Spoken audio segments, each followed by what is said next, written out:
Manchester United suffered a 2-1 defeat to Premier League leaders Manchester City at Old Trafford on Sunday. The result sees the citizens open up an 11-point lead at the top of the table, and in this manager microscope, we dissect the tactics that led to the result. It was another enthralling battle between Pep Guardiola and Jose Mourinho, and here's an analysis of the performance of the two managers.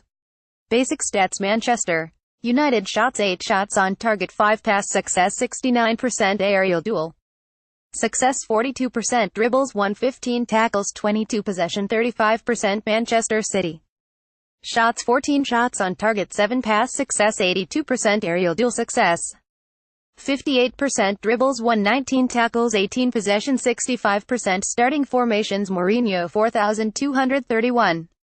After a 343 system earned United all 3 points away to Arsenal, Mourinho was expected to approach this encounter in the same manner.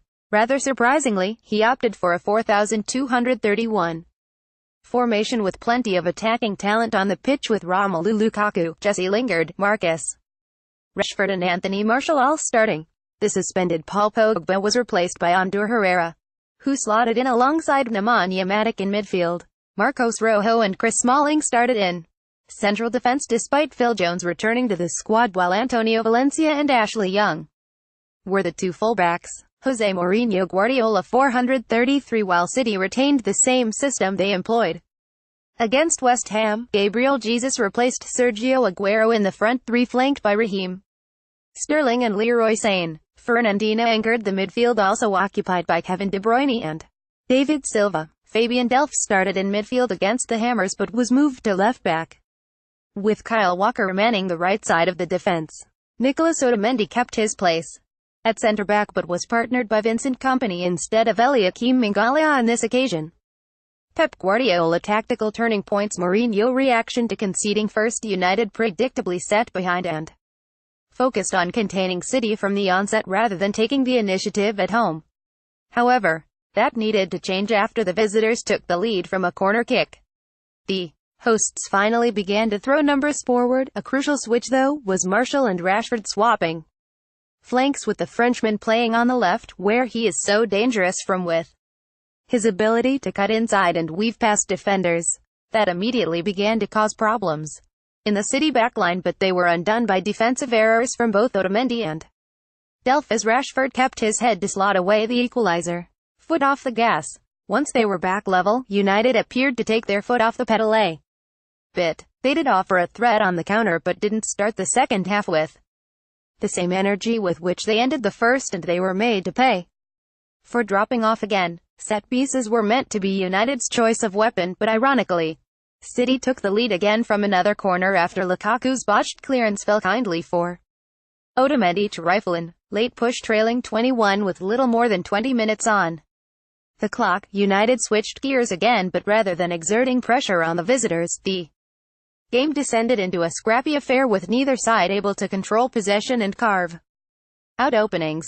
Herrera did draw a challenge from Otamendi inside the area but was booked for simulation instead. Lingard was replaced by Zlatan Ibrahimovic in the 76th minute as United went to 2 up front, while Juan Mata's introduction in place of Herrera 6 minutes later saw them operate in a 4,114, with only Matic anchoring the midfield. City resorted to frustrating United at that point, but had a few nervy moments, prime among them being Ederson's double save. A delightful ball from Mata picked out Martial on the left side of the penalty area, whose first-time cross was met by Lukaku. However, the Belgian only managed to strike Ederson in the face from close range before the keeper recovered to deny Mata from the rebound as well. Here comes the cavalry. Guardiola quest for control, part of the reason why United went off the boil a bit at the start of the second half was the introduction of Ilkay Gundogan and Fernandinho's move to centre-back. The German exercised more control in possession and posed more of a creative threat. False 9 having taken the lead, Guardiola decided against bringing on Aguero, who was in the process of warming up. Instead, he opted for Mangala to replace Jesus. Silva then operated as a false 9, while the Frenchman offered more height in the defense, presumably in anticipation of an aerial assault from United in the closing stages. Fernandinho meanwhile stepped back into midfield to shield the defense alongside Gundogan, who was also on the look out for the killer pass on the counter. Silva attempted to keep possession when presented, with feed the pacey duo of Sane and Sterling on either side of him. Running down the clock, City pulled off perhaps their first attempt at time-wasting under Guardiola, and did so to great effect. The Blues are normally on the receiving end of that particular facet of the dark arts and may have expected it from United at some point, but ended up adapting it themselves and seeing out the win.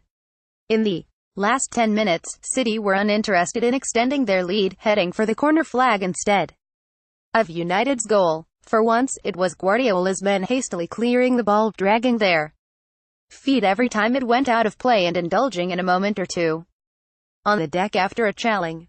Of course, they were within their rights to do just that, especially given the enormous impact of the 3 points on the title race. To talk our verdict, Mourinho, perhaps he shouldn't have shown City as much respect as he did in the first half. When push came to shove and United were forced to attack, they gave as good as they got. He wasn't ambitious enough to seek the lead. However, there was nothing wrong with his tactics for the approach he employed. He'll be gutted to have conceded 2 goals from set pieces, particularly the second one, which had the element of an individual error as well. Had a penalty call gone their way or Ederson failed to make a miraculous double save, United could have sneaked a draw and a point. Mourinho's tactics were worthy of 610 Guardiola. This was his toughest battle yet this season, and credit to the Spaniard for coming through it on top.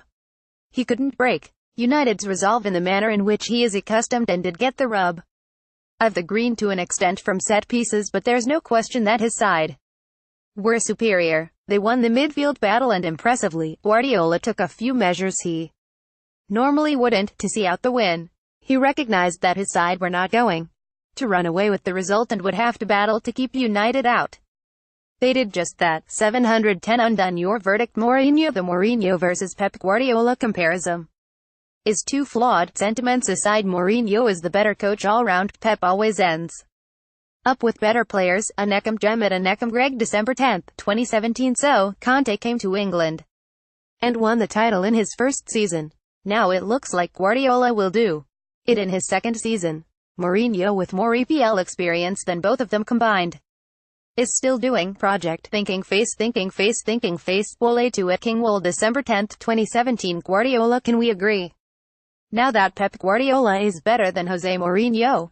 Pep Guardiola's record versus Jose Mourinho so far in his career: played 21, 10, drew 6, lost 4. Osas Cruz at Osas Cruz, December 10, 2017. This wasn't even a game of praising players, it was a game of 2 managers. And Guardiola proved he's better. Again, Maradona goated Olafia, December 10, 2017. Stats from WhoScored.com.